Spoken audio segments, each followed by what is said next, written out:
בראשית ברא אלוהים את השמיים ואת הארץ. אלוהים, דברו ורוחו, אחד הם. לאלוהים החי והאמיתי יש פנים רבות, אבל הוא אחד.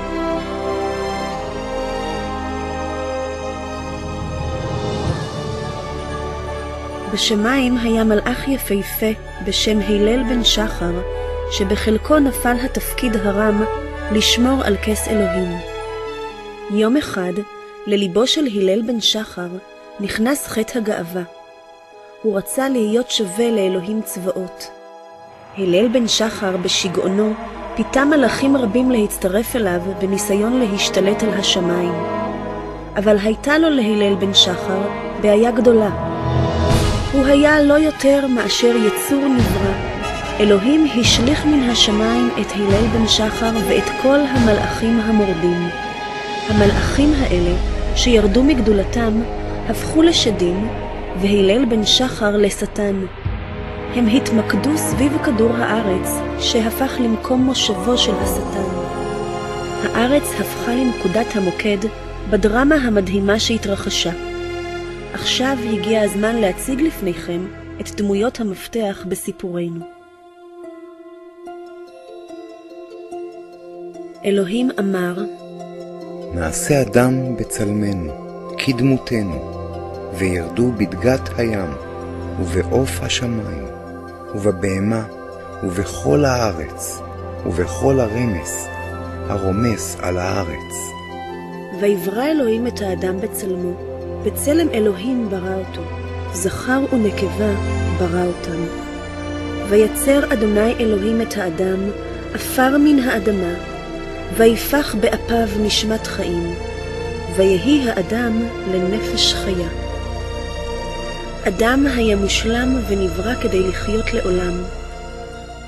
אבל השטן היה מלא חימה. היצור החדש שנברא וזכה לשם אדם, פלש לשטח שלו.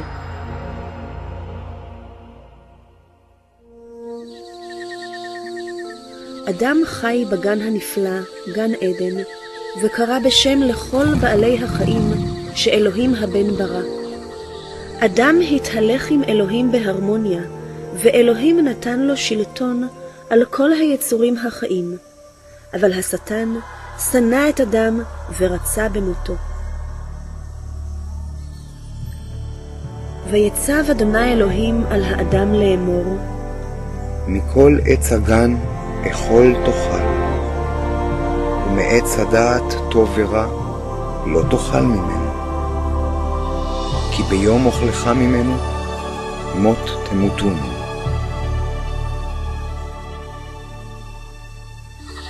ויאמר אדוני אלוהים, לא טוב היות האדם לבדו, אעשה לו עזר כנגדו.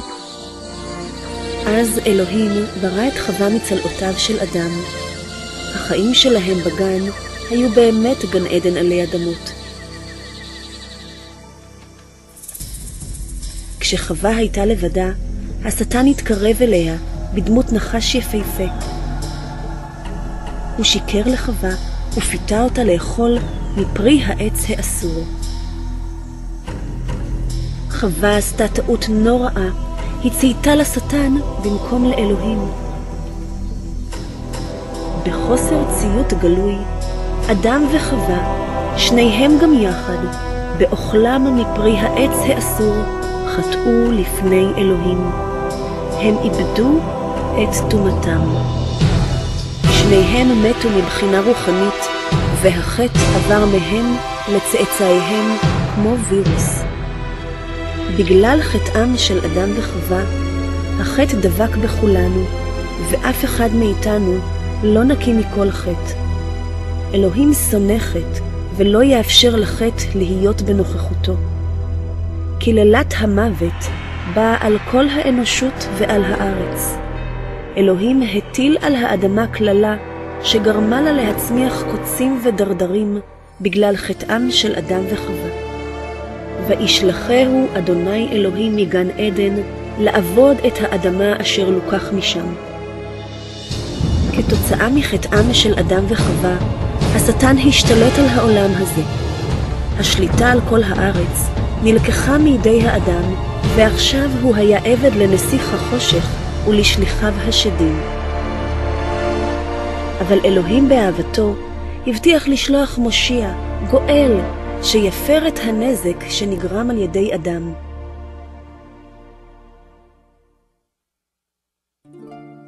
לאדם וחווה נולדו ילדים רבים, לשניים מהם קראו קין והבל.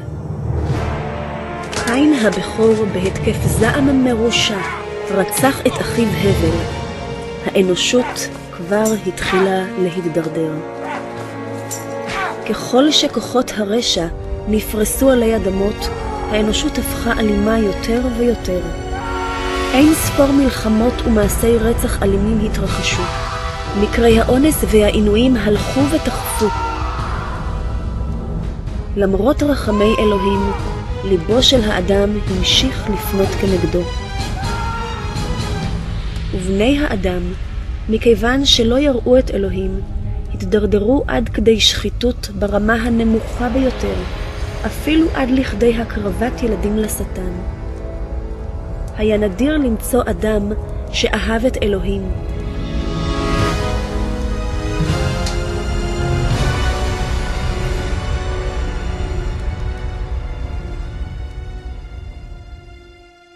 היה איש אחד, איש אמונה ושמו אברהם.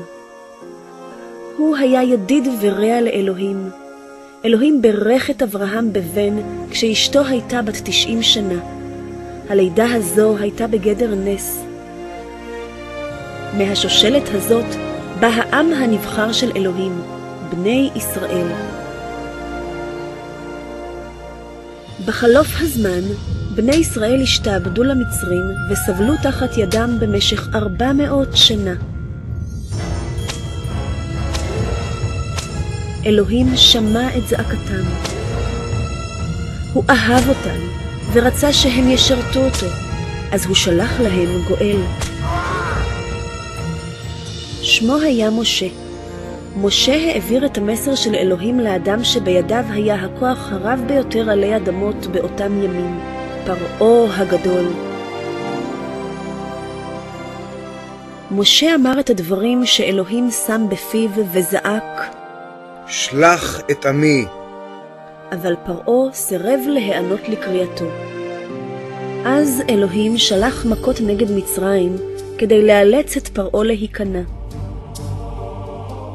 אלוהים הפך את המים לדם, הדגים מתו והנהר העלה צחנה. המצרים יצאו מגדרם. הם לא יכלו למצוא מים לשתייה בכל רחבי מצרים, אבל פרעה לא היה מוכן לשנות את עמדתו. מכות אחרות באו על מצרים, צפרדעים כיסו את הארץ, בהמות מצרים מתו והאבק הפך לכינים. המצרים היו מבועתים, אבל ליבו של פרעה הפך כבד יותר ויותר. אז אלוהים שלח מכה נוספת על מצרים. שכין באדם ובבהמה. אחרי המכה הזאת באה מכה נוספת. ברד מעורב באש שנפל בכל רחבי הארץ והשמיד את יבול מצרים. מצרים הייתה על סף חורבן. המכה הגדולה האחרונה הביאה למותם של כל בכורות מצרים בכל רחבי המדינה. משה הזהיר את בני ישראל והורה להם להזות דם של שא על משקופי דלתות ביתם כהגנה מפני הכללה האחרונה שאלוהים עתיד להביא על מצרים. אלוהים שפט את מצרים. בחצות הלילה הוא עבר ברחבי מצרים עם המלאך המשחית שהרג את כל בכורות מצרים. אבל כשאלוהים ראה את הדם על משקופי הדלתות, הוא לא אפשר למלאך המשחית להיכנס לאותו הבית. המלאך המשחית פסח על הבתים האלה. באותו הלילה, בכל בתי המצרים היו גופות מתים. האומה המצרית הייתה בהיסטריה, אפילו בנו של פרעה מת. לפני עלות השחר פרעה הורה למשה לקחת את בני ישראל ממצרים וללכת להשתחוות לאלוהים. אז, תחת ידו האדירה של אלוהים, הם יצאו ממצרים.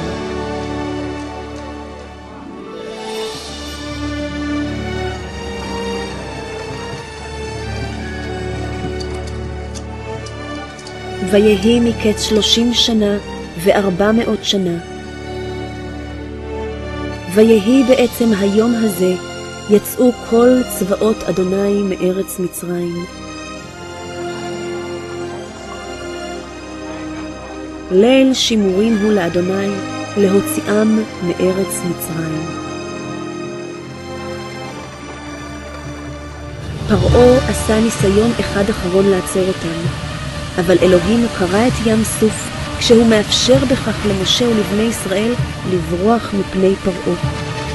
אז אלוהים השמיד את צבא פרעה כשהוא סוגר את הים עליהם ומכסה אותם במים. אלוהים עשה ניסים גדולים לעיני בני ישראל כדי להראות את כוחו הגדול.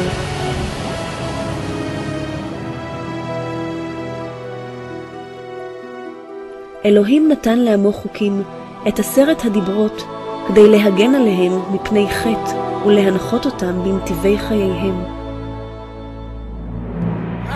אבל בני ישראל מרדו. הם עבדו את אלוהים כלפי חוץ, אבל לא בליבם.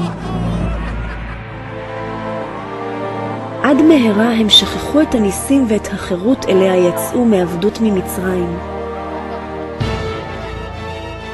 כתוצאה מכך, אלוהים הקים מלכים למשול בהם, אבל אפילו המלכים עשו את הרע בעיני אדוני.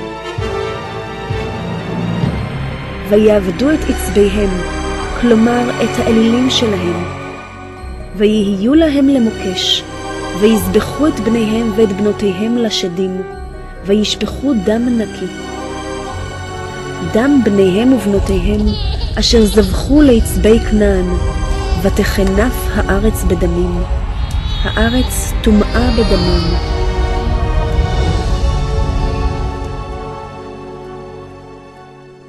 אז אלוהים שלח את נביאיו לקרוא לעם לחזור בתשובה מחטאיהם ולעבוד את אלוהים, אבל הם מרדו שוב ושוב.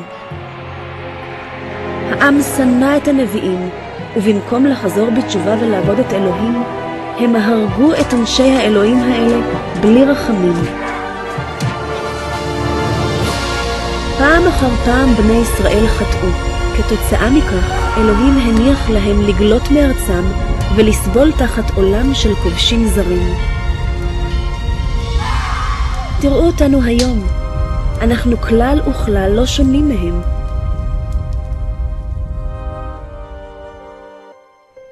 העולם כולו מלא בשקרנים, גנבים, רוצחים ומנאפים.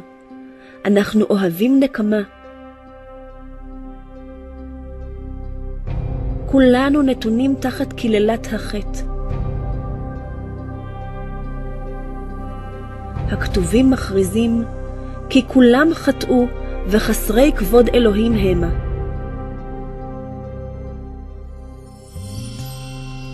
בוא נראה מה קורה לאיש חוטא כשהוא מת. האיש הזה חשב שהיה לו הכל. הכתובים אומרים, ואומר לנפשי, נפשי, יש לך עתודות הרבה לשנים רבות. היא נפשי, איכלי, שתי וסיסי.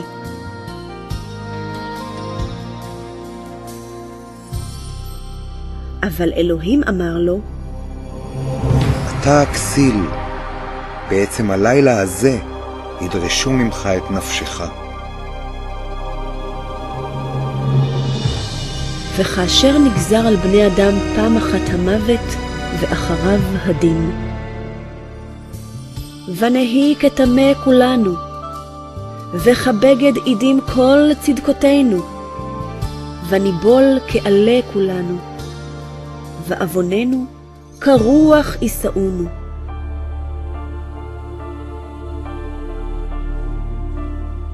מה נורא ליפול בידי אלוהים חיים?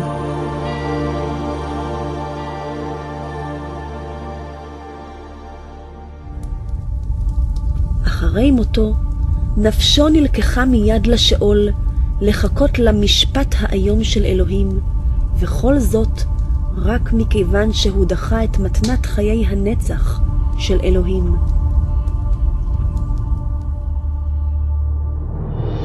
היום קרב ובא. הוא נקרא יום אלוהים הגדול והנורא. כשכל המתים בחטאיהם יקראו להופיע למשפט לפני האדון ישוע המשיח. דבר אלוהים אומר, וירא כיסא לבן וגדול, ואת היושב עליו אשר מפניו נסו ארץ ושמיים, ולא נמצא להם מקום.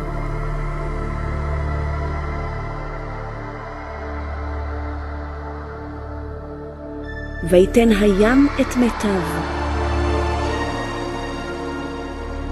והמוות והשאול נתנו מתיהם. וירא את המתים, הקטנים עם הגדולים, עומדים לפני הכיסא, וספרים נפתחים. ויפתח ספר אחר, אשר הוא ספר החיים. וישפטו המתים על פי הכתוב בספרים כמעשיהם. כל מילה בטלה אשר ידברו בני האדם, יתנו עליה חשבון ביום הדין.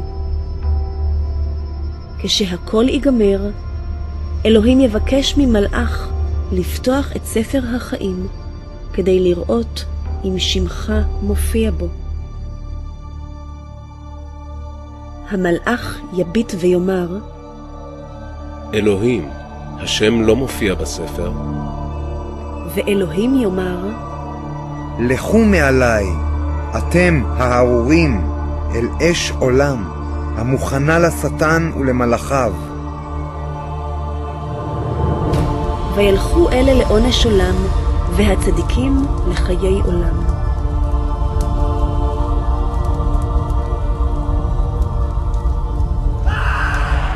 וכל איש אשר לא נמצא כתוב בספר החיים, הושלך באגם האש. הכתובים אומרים, ועשן עינויים יעלה לעולמי עד, ולא ימצאו מנוחה יומם ולילה.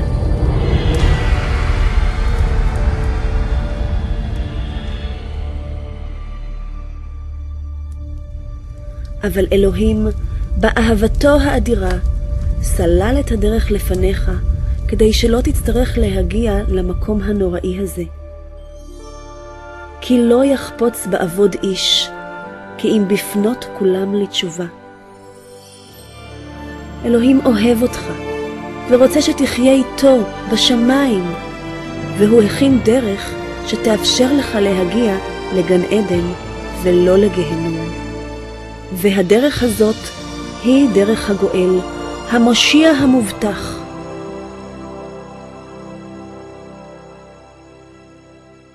היהודים ציפו לבואו כמשיחם, ובמשך 100 שנים התפללו שיבוא ויושיע אותם. סביב שנת 760 לפני הספירה, הנביא ישעיהו אמר לעם ישראל, לכן ייתן אדוני הוא לכם אות. הנה העלמה הרע, ויולדת בן, וקראת שמו עמנואל. כלומר, אלוהים איתנו. השטן הבין את דבר הנבואה. מאותו יום ואילך הוא השגיח ב7 עיניים על כל עלמה בתולה בישראל. שנים רבות מאוחר יותר, קודם ללידת המשיח, ישראל שוב הייתה נתונה תחת שעבוד של כוח זר. הפעם הם היו נתונים תחת עולה של האימפריה הרומית. רומא לא חסה על היהודים. בתקופה החשוכה הזאת, תוכנית הישועה האדירה של אלוהים יצאה לדרך.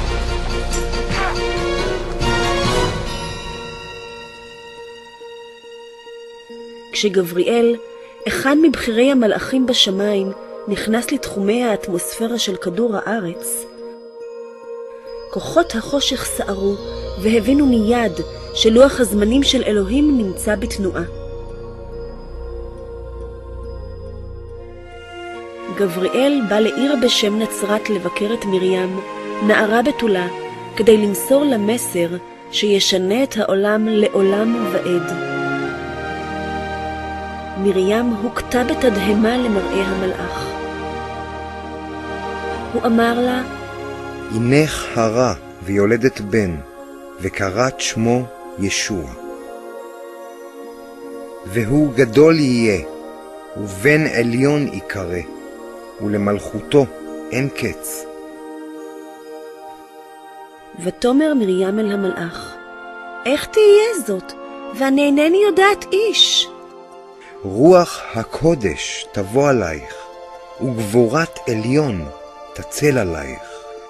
על כן גם לקדוש הילוד יקרא בן אלוהים.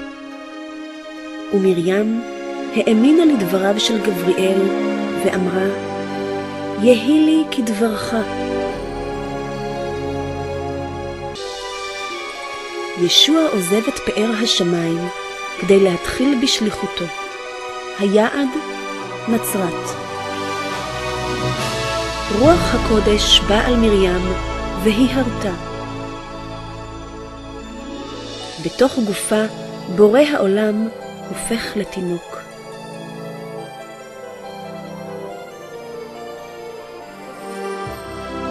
מאוחר יותר, מרים פעלה בהתאם להדרכת אלוהים, והלכה לבקר את קרובתה אלישבע. כשאלישבע שמעה את ברכתה של מרים, התינוק שבבטנה רקד ברחמה. ואלישבע נמלאה ברוח הקודש. לאלישבע עתיד להיוולד בן, יוחנן המטביל. ותקרא אלישבע בקול גדול ותאמר, ברוכה את בנשים, וברוך פרי בטנך. מרים הייתה מאורסת ליוסף, אבל עכשיו היא הייתה בהיריון, ולפי התורה נערה שהרתה לפני נישואיה דינה מוות. זאת הייתה בעיה רצינית שעמדה בפני מרים.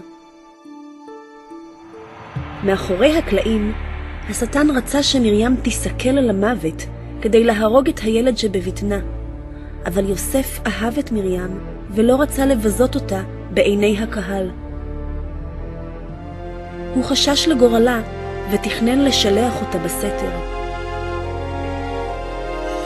מלאך אלוהים נראה ליוסף בחלום ואמר, אל תירא מכנוס אליך את מרים אשתך, כי אשר הורה בה מרוח הקודש הוא. והיא יולדת בן, וקראת שמו ישוע, כי הוא יושיע את עמו מעוונותיהם. אז יוסף ומרים נישאו בנצרת.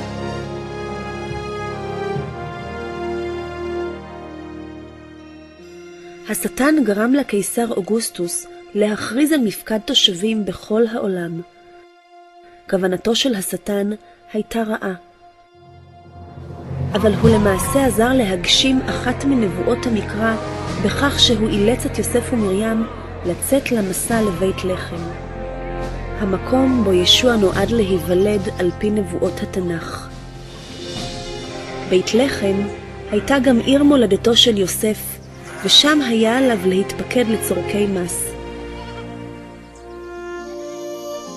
ימיה של מרים מלאו ללדת. השטן קיווה שבדרך הארוכה והמפרכת תקרה להם תאונה כלשהי, אבל אלוהים שלט בעניינים באופן מוחלט. ותלד את בנה הבכור, ותחתלהו. ותשכיבהו באבוס, כי לא היה להם מקום במלון.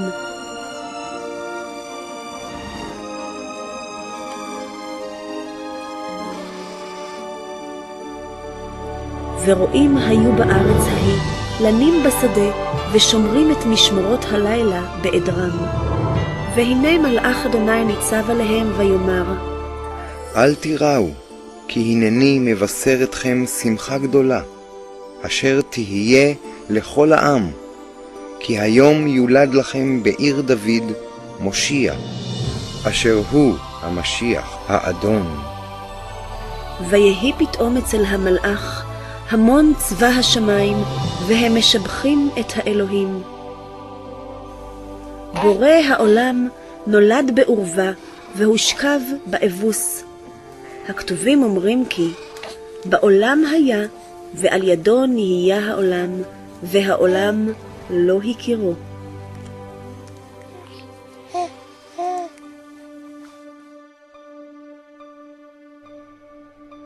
כך מתארים הכתובים את ישוע. בראשית היה הדבר, והדבר היה את האלוהים, ואלוהים היה הדבר. הוא היה בראשית אצל האלוהים. הכל נהיה על ידו, ומבלעדיו לא נהיה כל אשר נהיה.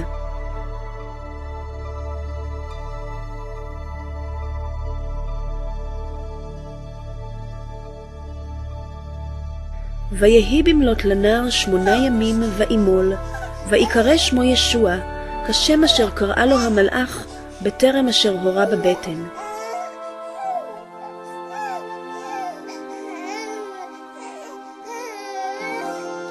מתוך ציות לתורת משה, מרים הקריבה 2 תורים כקורבן חטאת. למרות שאלוהים בחר במרים לכבוד גדול שכזה, היא ידעה שהיא חוטאת, והבינה כי בנה, ישוע, יהיה מושיעה.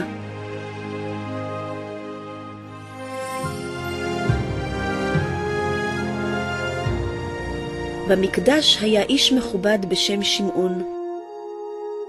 הכתובים אומרים כי נגלה לו ברוח הקודש שלא יראה מוות עד שיראה את משיח אדוני.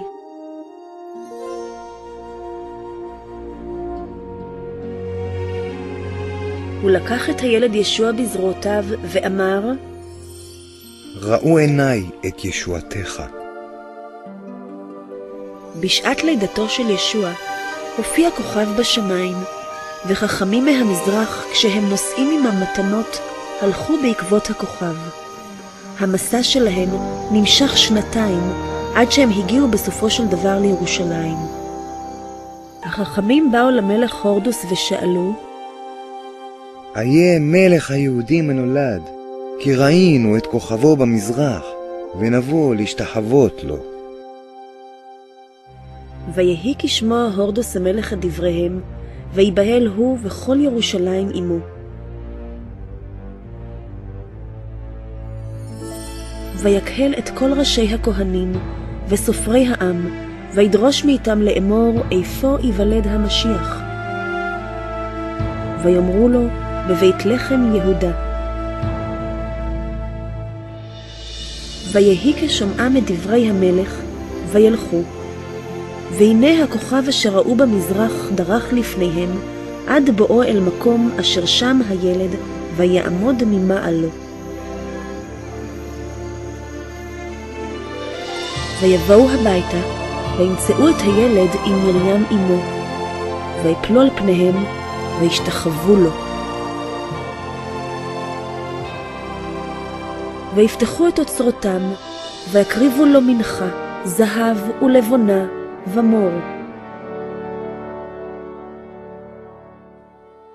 ויצובו בחלום לבלתי שוב אל הורדוס, וילכו בדרך אחרת אל ארצם.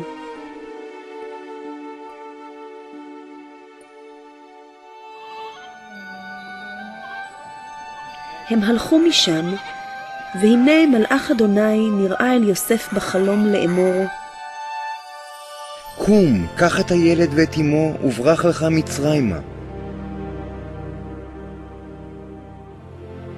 והיה שם עד אשר אומר לך. כי הורדוס ציווה את הילד לעובדו. ויקם, ויקח את הילד ואת אמו בלילה, ויברח מצרימה.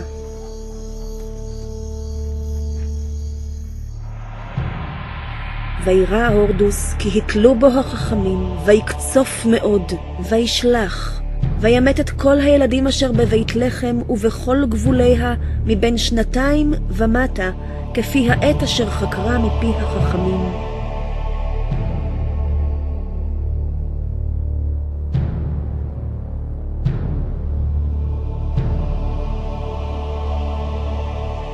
וימלא הדבר הנאמר בפי ירמיה הנביא לאמור, קול ברמה נשמע, נהי ובכי תמרורים. רחל מבכה על בניה, מענה להינחם כי אינם.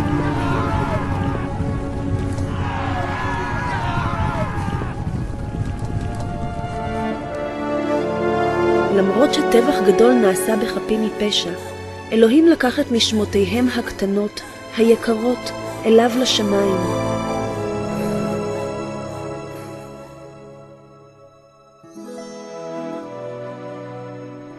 אחרי מותו של הורדוס, המשפחה שבה לנצרת. וישוע גדל והתחזק ברוח, ונמלא חוכמה, וחסד אלוהים היה עמו. הוריו של ישוע עלו מדי שנה לירושלים לחג הפסח. ויהי בהיותו בן 12 שנה, ויעלו לירושלים כמשפט החג. במהלך חג הפסח, ישוע הבין שיבוא היום, והוא יוקרב כשה האלוהים עבור חטאי העולם. אלה היו החיים הנפלאים ביותר שנחיה אי פעם מעולם. בסוף החג, במקום לשוב לנצרת עם הוריו, ישוע נשאר בבית המקדש בקרב בעלי התורה, הקשיב להם ושאל אותם שאלות משאלות שונות. השטן צפה באויבו ושמע את דבריו. כל השומעים אליו השתוממו על שכלו ועל תשובותיו.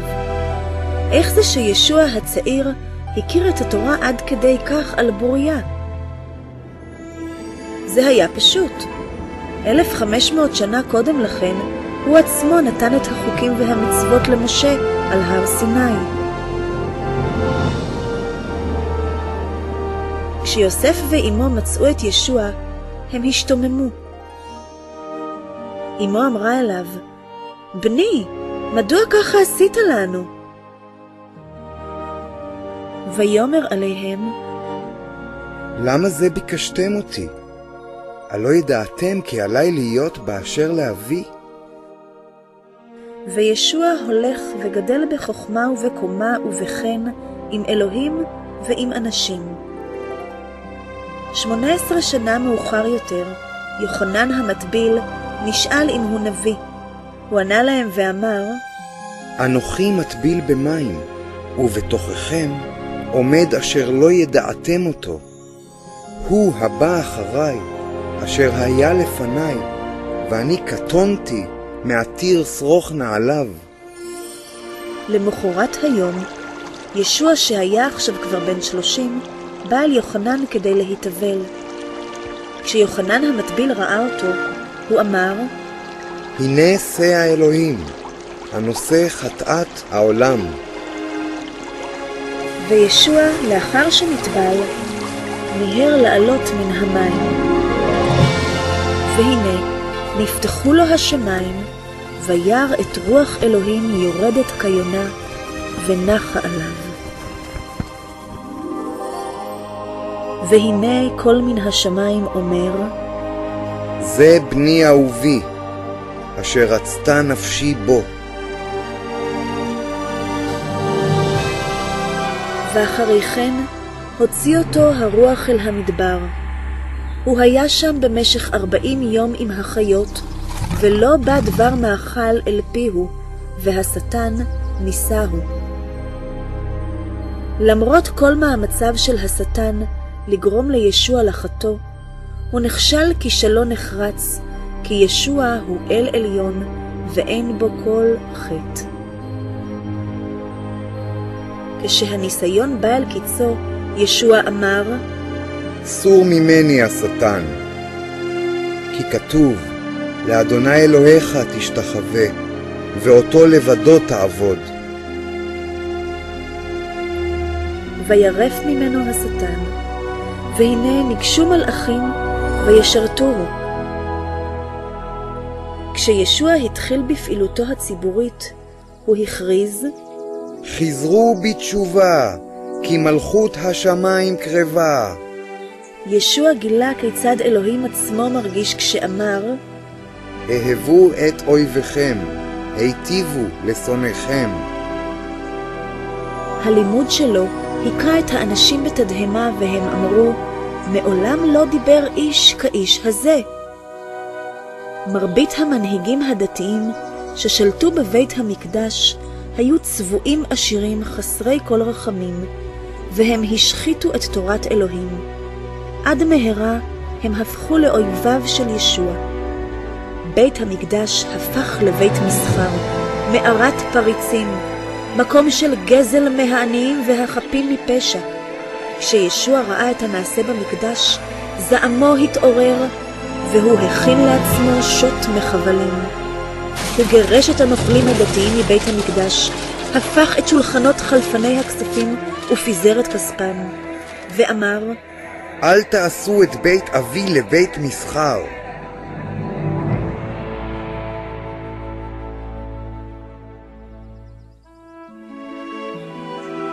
ישוע חולל ניסים רבים. הכתובים מספרים לנו כי בא איש מצורע, השתחווה לו ואמר, ישוע אדוני, אם תחפוץ תוכל לטהרני. וישלח ישוע את ידו, ויגע בו ויאמר, חפץ אנוכי, היטהר. ומיד נרפאה צרעתו. ישוע היה מלא חמלה כלפי ההמון הרעב שהלך בעקבותיו, ובאורח נס הוא השתמש בשני דגים ו5 כיכרות לחם כדי להאכיל 5,000 גברים ואת בני משפחותיהם. ויצא ישוע, ויראה המון רב, ויהמו מאב עליהם, וירפא את החלשים אשר בהם.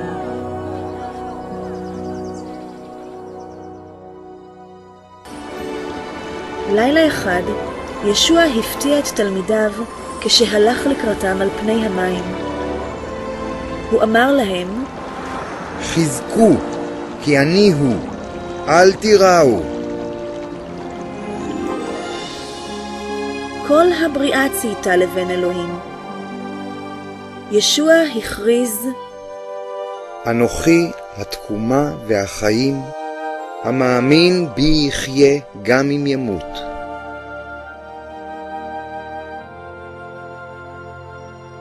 בהפגנה של כוחו, הוא בא אל קברו של אלעזר, שבשלב זה כבר היה בקבר 4 ימים, וישוע קרא בקול גדול, אלעזר, קום, צא.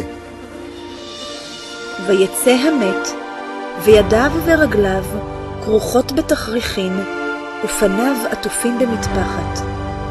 ובכל הארץ פשטה הידיעה שישוע יכול אף להקים את המתים מקברם. ויהי לעת ערב, ויביאו אליו רבים אחוזי שדים, ויגרש את הרוחות בדברו, וירפא את כל החולים. פשוטי העם העריצו את ישוע. ההתנגדות הגדולה ביותר שקמה נגדו הייתה בקרב ההנהגה הדתית. הם הפנו נגדו אצבע מאשימה באומרם שכוחו בא לו מהשטן.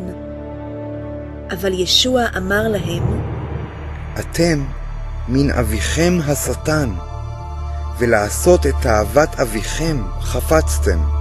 הוא רוצח נפש היה מראש, ובאמת לא עמד, כי אמת אין בו. מדי דברו כזב מי שלא ידבר, כי כוזב הוא ואבי הכזב. ואני יען דברי אמת, לא תאמינו לי? מאחורי הקלעים, השטן היה מעורב בכל ההתרחשויות באופן נמרץ. אבל אתה חייב להבין שלפני שהשטן יכול לפעול נגד אדם כלשהו, הוא חייב לקבל לשם כך רשות מאלוהים האב שבשמיים. וכך, בכדי להגשים את נבואות התנ"ך, אלוהים הניח לשטן לתקוף את ישוע. מאוחר יותר, האויבים הדתיים של ישוע ניסו לטמון לו מלכודת כששאלו אותו, הנכון לנו לתת מס אל הקיסר אם לא? וישוע ידע את רשעתם ויאמר, חנפים, מה תנסוני? הראוני נא את מטבע המס. ויביאו לו דינר, ויאמר עליהם, של מי הצורה הזאת והמכתב אשר עליו? ויאמרו אליו, של הקיסר. ויאמר עליהם, לכן תנו לקיסר את אשר לקיסר, ולאלוהים את אשר לאלוהים. וכשומעם את זאת, תמהו ויעזבוהו, וילכו להם. ישוע חשף את פניהם האמיתיות של הפרושים כשאמר, אוי לכם, הסופרים והפרושים החנפים, כי דומים אתם לקברים המסוידים הנראים נעים מבחוץ,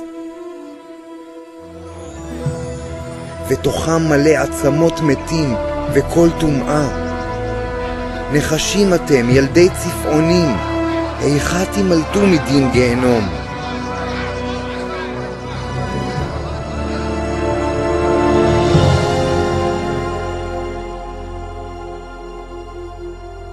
ישוע אמר, כי האלוהים לא שלח את בנו אל העולם לדין את העולם, כי אם למען יבשע בו העולם, המאמין בו לא יידון.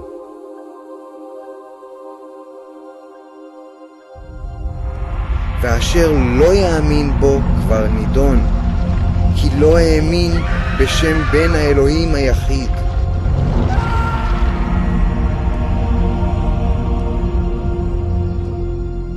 ישוע אמר להמונים, השומע את דבריי ומאמין לשולחי, יש לו חיי עולמים, ולא יבוא במשפט, כי עבר ממוות לחיים. בו היו חיים, והחיים היו אור לבני האדם. ישוע עורר הלם בקרב המוסדות הדתיים בימיו, כשאמר, אנוכי הדרך, האמת והחיים. לא יבוא איש אל האב, כי אם על ידי. כשבכך הוא הכריז קבל עם ועדה, שהוא הדרך היחידה להגיע לגן עדן.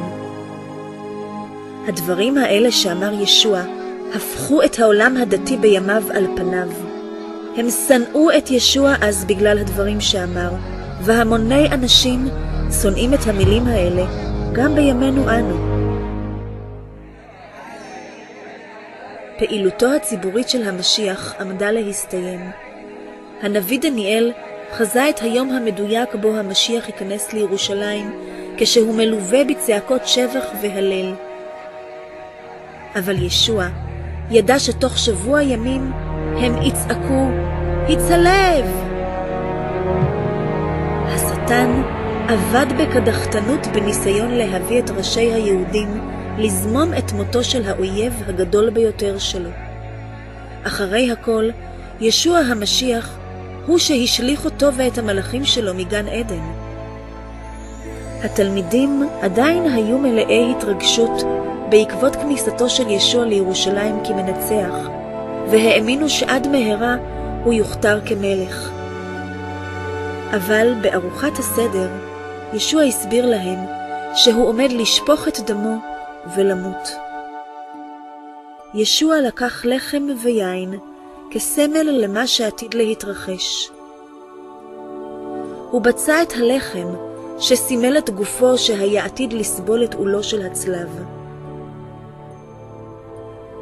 אז הוא נתן להם לשתות מן היין שסימל את דמו שהיה עתיד להישפך על הצלב. המעשים האלה של ישוע ייסדו מנהג שימשך עד ביאתו השנייה. אחרי הארוחה, השטן פעל את פעולתו. הוא השתמש בתלמיד בשם יהודה איש קריות כשהוא נכנס אל גופו. מה שקרה בהמשך הפך את יהודה לבוגד הגדול ביותר בהיסטוריה של האנושות.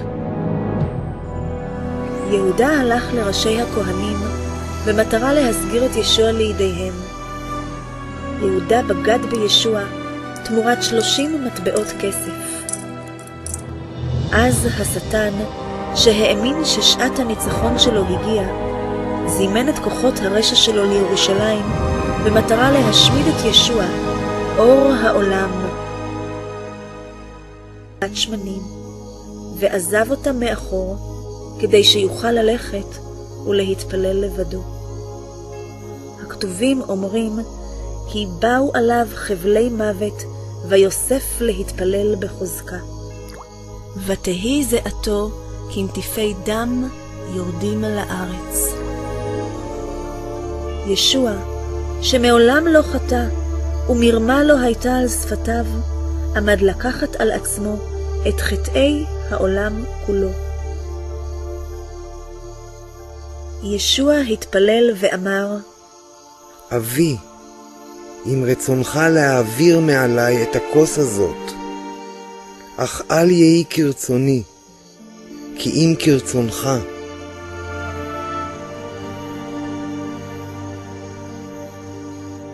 הנה השעה קרובה, ובן האדם נמסר לידי חוטאים.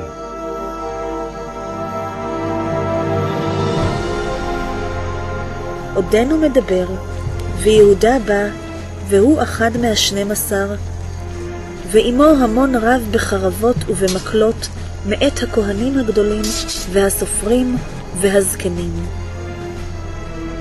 יהודה נתן להם אות לאמור, האיש אשר אשקהו זה הוא, תפסוהו. ויאמר אליו ישוע, יהודה, הבנשיקה אתה מוסר את בן האדם? וישלחו בו את ידיהם, ויתפסוהו. ואחד מן העומדים אצלו שלף את חרבו, ויח את עבד הכהן הגדול, ויקצץ את אוזנו. אבל ישוע נגע באוזנו, וירפאהו, ואמר, השב את חרבך אל תערה, כי כל אוחזי חרב בחרב יאבדו. ישוע הזכיר להם שהוא יכול להתפלל אל אביו שבשמיים, והוא ישלח לעזרתו יותר מ12 לגיונות של מלאכים. זאת אומרת, יותר מ72,000 מלאכים. אבל ישוע לא היה מוכן להניח למלאכים לבוא להצלתו, כי היה עליו להקריב את עצמו ולמלא את הכתובים. והוא נעצר. השטן היה מאושר. האויב הראשי שלו היה חסר הגנה, ושעת הנקמה של השטן הגיעה. והאנשים אשר תפסו את ישוע הוליכוהו אל קיפה הכהן הגדול, אשר נקהלו שם הסופרים והזקנים. והכהנים הגדולים והסופרים וכל הסנהדרין ביקשו עדות שקר בישוע להמיתו. הם שאלו את ישוע את השאלה הבאה, אתה הוא המשיח בן המבורך? ויאמר ישוע, אני הוא. ויקרא הכהן הגדול את בגדיו ויאמר, מגדף הוא, מה לנו עוד לבקש עדים? שמעתם את הגידוף, מה דעתכם? ויענו ויאמרו, איש מוות הוא. וירקו בפניו, ויקוהו באגרוף, ואחרים היכוהו על הלחם. ויאסרו אותו, ויוליכוהו משם, וימסרוהו אל פונטיוס פילטוס המושל. וכשהכהנים והזקנים האשימו אותו, ישוע החריש ולא השיב דבר. בכך הוא הגשים נבואה נוספת. ניגס והוא נענה, ולא יפתח פיו. כסה לטבח יובל, וכרחל לפני גוזזיה נעלמה, ולא יפתח פיו. וישאלהו פילטוס לאמור, אתה הוא מלך היהודים? ויען אותו ויאמר, אתה אמרת. אחרי ששמע את ההאשמות, פילטוס היה נתון במלכודת מבחינה פוליטית.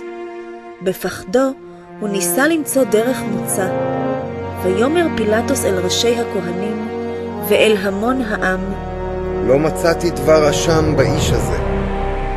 היהודים זעמו, ובמקום כמעט ופרצה מהומה, מה שהפעיל לחץ עצום על פילטוס. היה זה בעת חג הפסח, חג גדול ליהודים, ופילטוס ידע כי היה זה המנהג לשחרר לעם בתקופת החג אסיר אחד לפי בקשתם. פילטוס רצה לשחרר להם את ישוע. והחיילים הביאו לפני העם רוצח בשם בר אבא. הם נתבקשו לבחור בין ישוע לבין בר אבא. פילטוס ביקש מהקהל לבחור מי מהשניים ישוחרר, ישוע או בר אבא. להפתעתו, הם קראו בקול אחד, בר אבא! בר אבא! פילטוס שאל אותם, מה יעשה לאיש המכונה מלך היהודים? והקהל צעק, יצלב! פילטוס לא מצא דבר שיחייב דין מוות במעשיו של ישוע. הוא חשב שאם הוא ייסר אותו במלקות, זה יספק את הקהל והוא יוכל לשחררו. אז החיילים לקחו את ישוע להלקותו. ישוע הוא ששלט במצב במלואו. כל שלב בצליבה תוכנן מראש בשמיים בידי אלוהים האב, אלוהים הבן ורוח הקודש, עוד בטרם היווסד תבל.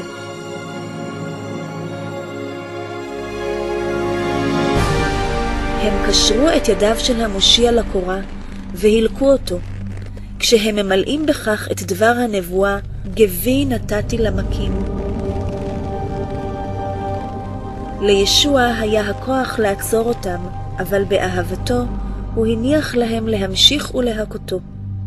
לשוט האור היו בדרך כלל מחוברות פיסות מתכת, כדורי עופרת ועצמות חדות. המלכות לא הוגבלו רק לגב, אלא הונחתו גם על העכוז ועל הרגליים של האדם המואנש במלכות.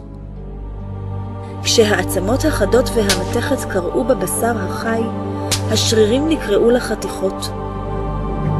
עורקים נפגעו כשהם מתיזים דם לכל עבר. רוב הקורבנות מתו רק מהמלכות. והוא מחולל מפשענו, מדוכא מעוונותינו. מוסר שלומנו עליו. ובחבורתו נרפא לנו.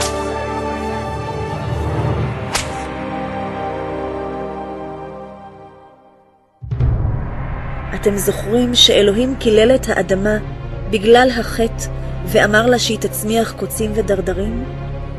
החיילים עשו כתר מקוצים רעילים ושמו אותו על ראשו של ישוע, מה שגרם לכאב נוראי, התנפחות ודימום.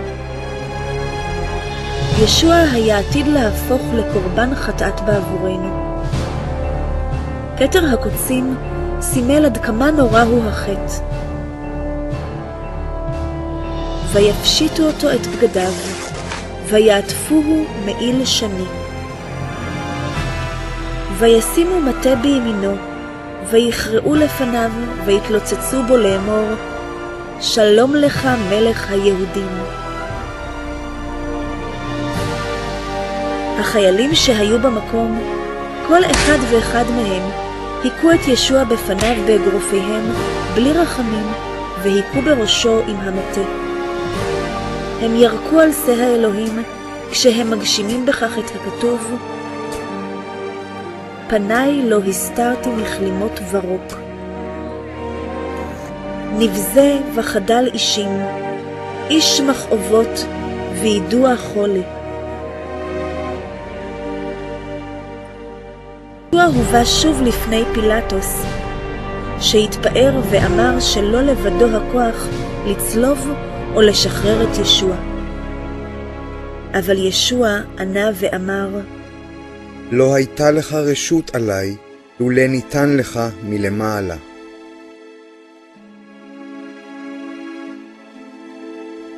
ישוע אמר קודם לכן, אני את נפשי אתן, למען אשוב ואקחיה. ואיש לא ייקחנה מאיתי, כי אם אני מעצמי אתננה. אז יבקש פילטוס לשולחו, והיהודים צעקו ויאמרו, אם תשלח את זה, אינך אוהב לקיסר, כי כל המתנסה להיות מלך מורד הוא בקיסר.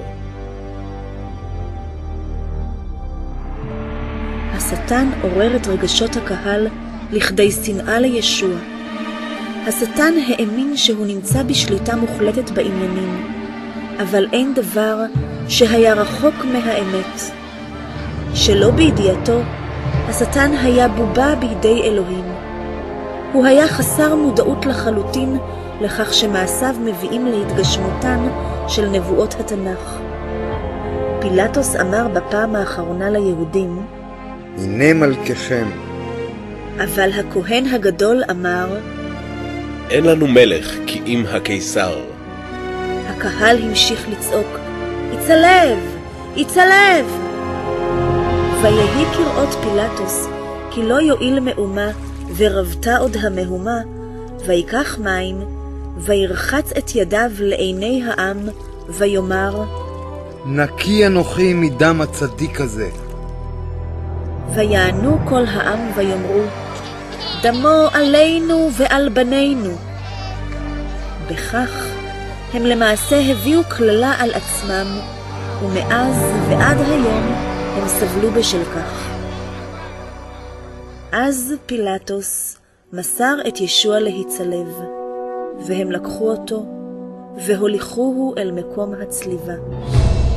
כשבשרו תלוי מעליו בחתיכות, הוא נדרש לשאת צלב ששוקל קרוב ל50 קילוגרם, מרחק של כ600 מטרים, עד למקום ההוצאה להורג, אל גולגותה.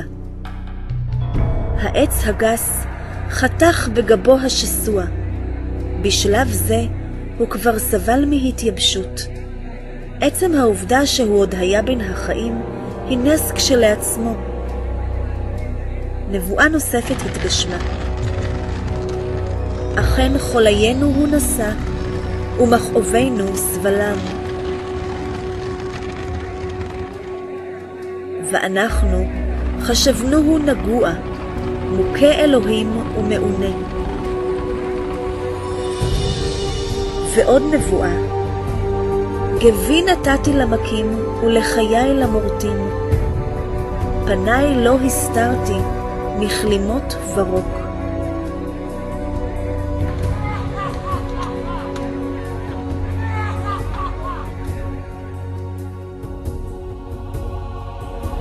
אלוהים עזב את השמיים באהבתו וברחמיו כדי לשאת את העלבונות, השקרים והשנאה של בריאתו ולמות עבור חטאיהם.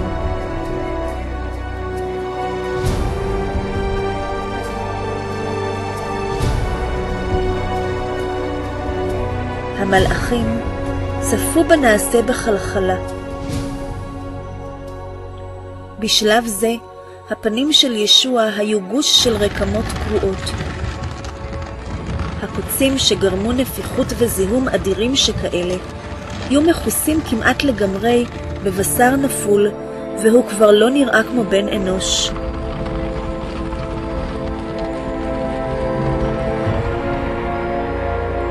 מאות שנים לפני שהמאורע הזה התרחש, מחבר המזמור בתהילים ניבא את הדברים הבאים על ישוע. כי סבבוני כלבים, עדת מרעים הקיפוני. כארי ידיי ורגליי. ישוע עצמו אמר, ואני בהינשאי מעל הארץ אמשוך כולם אליי.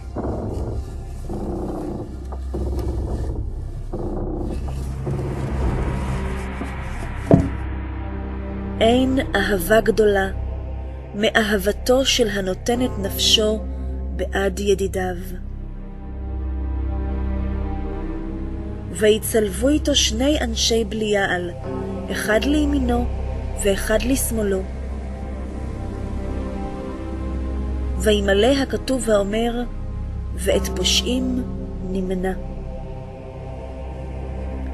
החיילים הפילו גורלות על בגדיו של ישוע. ישוע הושפל עוד יותר כשהופשט ונותר עירום כביום היוולדו לעיני כל העולם. ישוע הביט במענים אותו ואמר, אבי, סלח להם, כי לא ידעו מה הם עושים.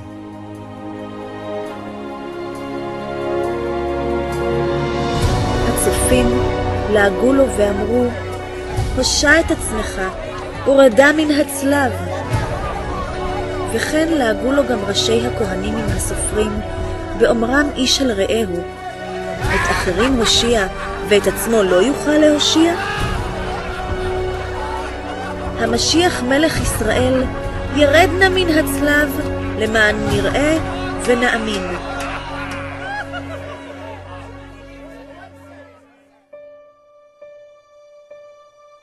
הזוועה של הצליבה תוארה מבחינה רפואית על ידי רופא מוסמך שאמר, זה היה המוות המייסר ביותר שהוא יכל לשאת. הוא היה צריך לתמוך בעצמו כדי שיוכל לנשום.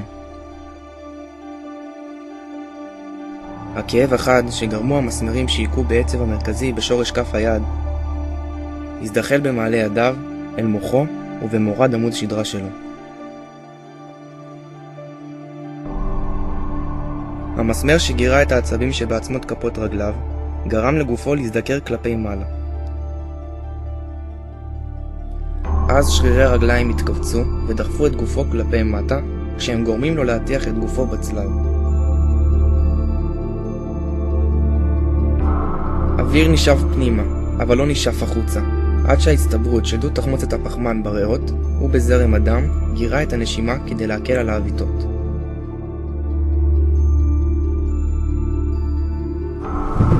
תשישות, הלם, התייבשות ושיתוק הורסים את הקורבן.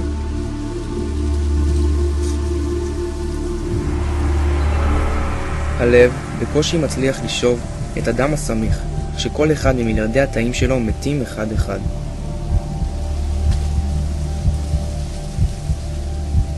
החטאים שלנו שלחו את ישוע אל הצלב.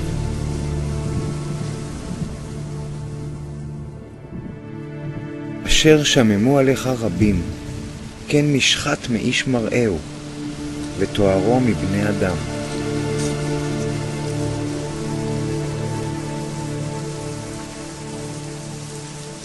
זאת הייתה נקודת המפנה בהיסטוריה של האנושות כולה. מעולם לא היה עוד יום כמו היום ההוא. כי כה אהב אלוהים את העולם, עד אשר נתן את בנו, את יחידו, למען לא יאבד כל המאמין בו, כי אם יחיה חיי עולם. הדם שישוע שפך על הצלב באותו יום נוראי לא היה דם אנושי. זה היה דמו היקר של אלוהים. הדבר היחידי שיש בו בכדי להסיר מעלינו את חטאינו. מדוע ישוע נשא את כל הסבל הזה בעבורך? כי הוא אוהב אותך.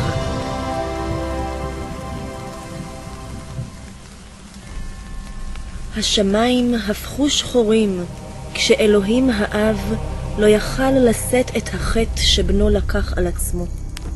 ישוע לקח את חטאי האנושות על עצמו, כולל כל מחשבה או מעשה מרושעים, ושילם את המחיר הנורא על הצלב האכזרי. ויצעק ישוע בקול גדול, אלי, אלי, למה עזבתני? הנה שא האלוהים, הנושא חטאת העולם.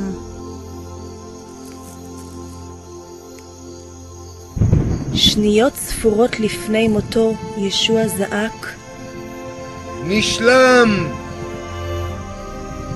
כל מה שנדרש להיעשות כדי שאנחנו ניוושע, הושלם. ויקרא ישוע בקול גדול ויאמר, אבי, בידך הפקיד רוחי. ובאומרו זאת, נפח נפשו. הקורבן שהוקרב על הצלב לעולם לא ישנה. כדי לוודא שהוא אכן מת, אחד החיילים לקח חנית ודקר את צידו של ישוע. מפצע הדקירה יצאו מים ודם. וירא שר המאה העומד לנגדו, כי בזעקו כן נפח את נפשו, ויאמר, אכן האיש הזה היה בן האלוהים.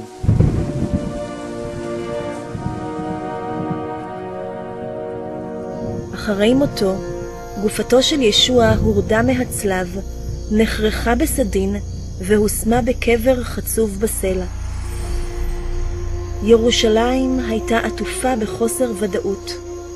ישוע המשיח מת. יהודה תלה את עצמו, והתלמידים התחבאו מחשש לחייהם. נראה היה שאין עוד כל תקווה. התלמידים בחוסר אמונתם שכחו שישוע אמר שהוא יקום שוב לתחייה. אז התרחש המאורע הנפלא ביותר בכל הזמנים.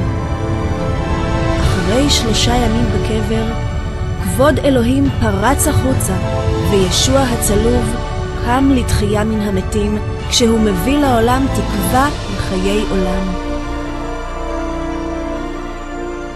ישוע המשיח, בניצחון אדיר על החטא, המוות והשאול, הכריז, אני האלף והתו, הראש והסוף, נאום אדוני צבאות, ההווה והיה ויבוא. אלוהי צבאות, ויהי מת, והנני חי, לעולמי עולמים. אמן. ובידי מפתחות שאול ומוות. עם עלות השחר ביום ראשון, כמה נשים הביאו מרקחות אל הקבר כדי למשוח את גופתו של ישוע. כשהגיעו למקום, קיבל את פניהן מלאך שאמר להן, אתן אל תיראנה, הן ידעתי כי את ישוע הנצלב אתן מבקשות. איננו פה, כי קם כאשר אמר, ומיהרתן ללכת ואמרתן אל תלמידיו כי קם מן המתים. מלכותו של השטן נחרבה. בשגעונו השטן הובס. המשמעות על כך שישוע המשיח קם לתחייה הייתה שימיו של השטן ספורים. השטן המעיט בערך כוחו של אלוהים. אם הוא היה יודע מה עתיד לקרות, הוא לעולם לא היה מניח לישוע להצלב. יותר מ-500 עדים ראו את ישוע שקם לתחייה. התלמידים יצאו מגדרם מרוב שמחה. האדון נתן להם את המצווה הבאה. לכו אל כל העולם והכריזו את הבשורה לכל הבריאה.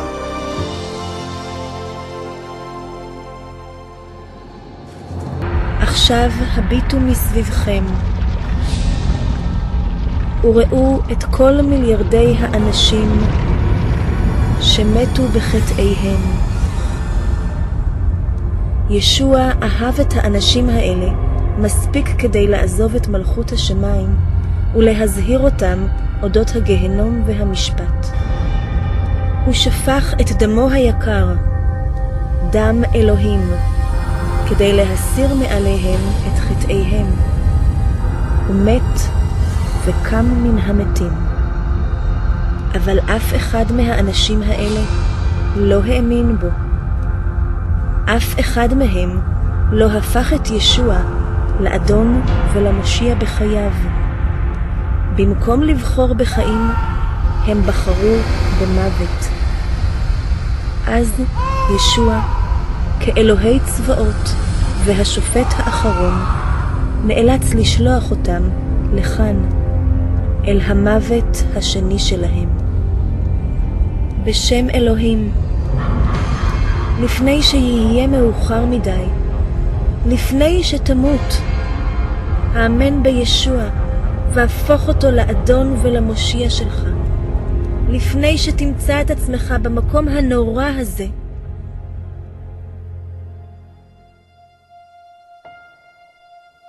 לפני שעלה בחזרה אל השמיים, ישוע הבטיח את ההבטחה הנפלאה הזאת לכל מי שיקבלו אותו לחייהם.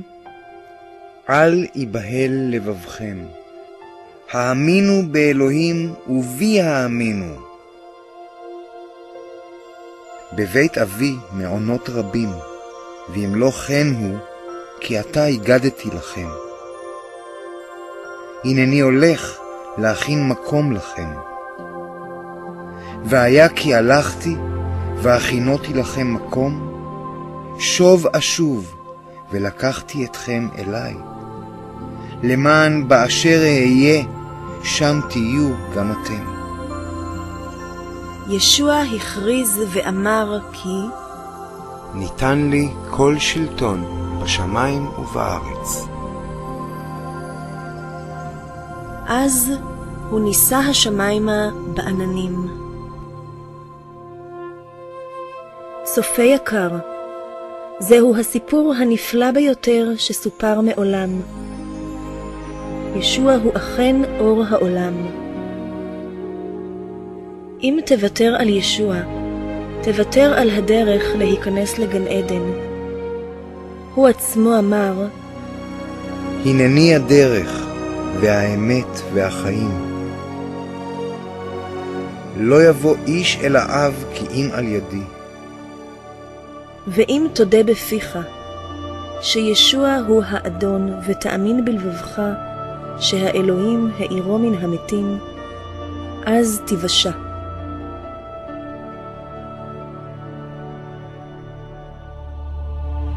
למרות שהשטן הוא אויב שנחל תבוסה, אלוהים נתן לו רשות לשלוט בעולם הזה, עולם שהוא מושחת לחלוטין. מטרתו של השטן היא לעבר את ליבם ואת דעתם של אנשים לבשורה. מיליוני אנשים ברחבי העולם נופלים בפח של תרמיתו.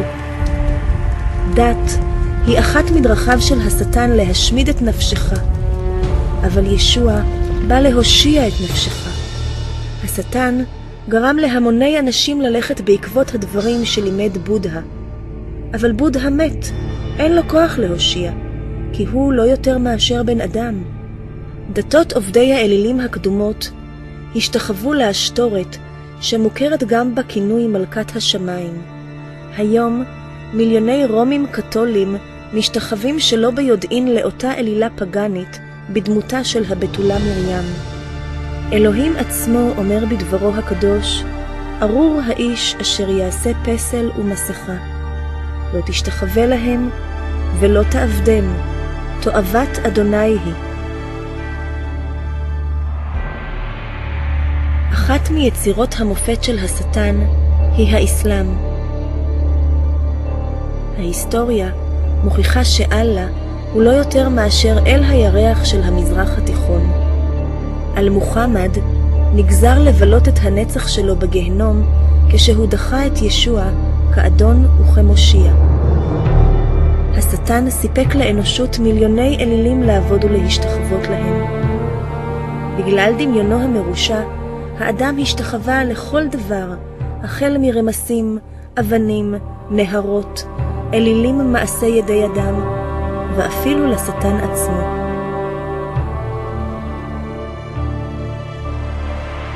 כדי להיות תלמיד של ישוע, אתה חייב לדחות את כל אלילי השקר בחייך, וללכת אחרי ישוע בלבד. אגם האש הוא התחנה הסופית לכל אלה שדחו את ישוע המשיח כמושיעם האישי. הם כבר איחרו את המועד. אבל מה איתך? אם תקבל את ישוע לחייך כאדון וכמושיע, זאת תהיה ההתחלה של חיים חדשים נפלאים. אלוהים יברך אותך וישנה את כל חייך, וייתן לך לב חדש.